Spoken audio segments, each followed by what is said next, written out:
Yeah, hi there. These comments are for BL, and I am Michael. I am the founder, owner, and the materials writer for all of your lessons at the 7-step system to pass a TOEFL IBT. I'm also your English 102B instructor. So you wrote an essay around the argument, should animals be kept in zoos? That's kind of what you wrote, right? Now, in this case, one of the biggest issues with this paper, and you lost 4 points right away, is your MLA formatting and documentation.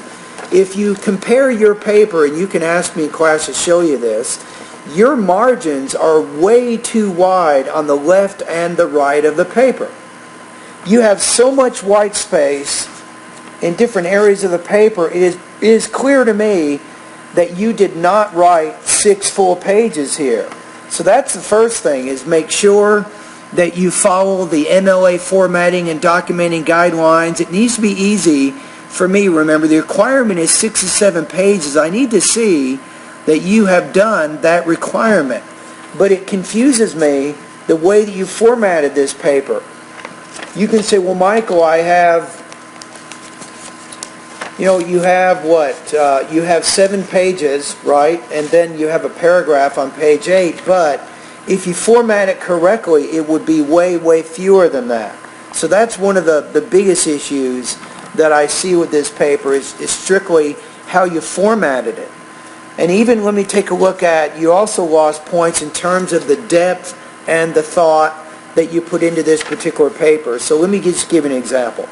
In paragraph 2, you use a source. You say a zoo is a facility in which animals are confined within enclosures displayed to the public and in which they may also be bred.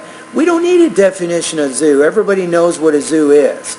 There's no need to use a direct quote to explain what a zoo is. And that doesn't even relate to your question. The question is, should animals be kept in zoos?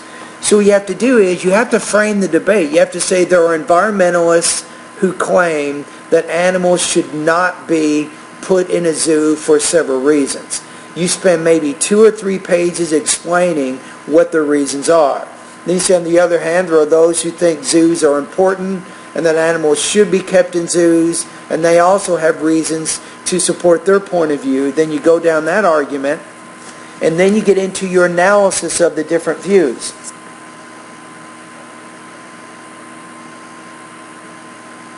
There's just not a lot of thought into this particular paper, so you also lost points there. So overall, you had 15 points you lost out of 50 on the rubrics. That gives you 35 divided by 50, which puts you at 70% with this writing assignment. Now let's take a look at your grades in this particular class. And don't forget, if you haven't already, register for English 103B. You should do that immediately today after you watch this video. Okay, so let me go ahead and enter your grades into InGrade. So let's see what we have. So you did better on your first paper. This one, I'm going to give you 70%. So that takes you down to 82. So you're going to pass the class. But to be honest with you, this was a very weak paper. It just was not strong at all. It was not intellectually challenging, and your formatting was not done correctly. But anyway, thank you for turning the assignment, and I look forward to having you as a student next quarter. All right?